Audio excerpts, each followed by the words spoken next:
សួស្តីមួយទាំងអស់គ្នាសម្រាប់អតិជនយើងមួយនេះគឺគាត់មកធ្វើសេវាកម្មអ៊ុតសេរ៉ូមបញ្ចូលវីតាមីន collagen ហើយបងប្អូនឃើញទេ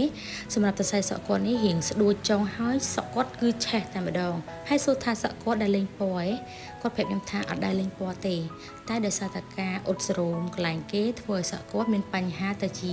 រៀលឆេះអញ្ចឹងតែម្ដងហើយសក់គាត់នេះលក្ខណៈថាគេហៅបែកចុងវាមិនមែនឃើញឆេះដោយស្អិតដូចអ្នកលេងពណ៌ទេអញ្ចឹងទេវាឡើងទៅជាគ្រាប់ហើយសរសៃសក់គាត់រៀងស្ដួយទៀតអញ្ចឹងនេះខ្ញុំគិតថាសូមឲ្យគាត់កាត់អាកន្លែងគ្រាប់នឹងចោលឲ្យអស់តែដោយសារតែគាត់អត់ស្រឡាញ់សក់ខ្លីគាត់ចង់បានសក់វែងល្អគាត់សុំតម្រឹមតែបន្តិចទេហើយនេះខ្ញុំថាបើអូនតម្រឹមតែបន្តិចអញ្ចឹងអាចសរសៃសក់ដែលគ្រាប់ដែលលក្ខណៈថាបែកចុងហ្នឹងគឺវាអត់ដាច់អស់ទេគឺវានៅសល់តិចហើយអញ្ចឹងចែកតម្រឹមជូនអូនបានចែកផ្ដាច់តែខាងក្រោមទេកុំឲ្យសក់ឃើញស្ដួចហើយបើសិនជាប្អូនស្រីគាត់កាត់អាខ្លីដែលគ្រាប់នឹងចោលអស់រត់តែប្រសើរតែមិនអីទេគ្រាន់ថាបើសិនជាយើងអត់ហើយយើងត្រូវតែប្រើថ្នាំអប់ព្រោះថាវាជួយពង្រឹងសរសៃសក់គាត់ឲ្យវាប្រសើរឡើងវិញព្រោះថាប្រភេទសរសៃសក់របស់អតិថិជនយើងម្នាក់នេះសរសៃសក់គាត់លក្ខណៈគេហៅថាសរសៃសក់ឆ្មាសក់ល្អិតងាយនឹងខូច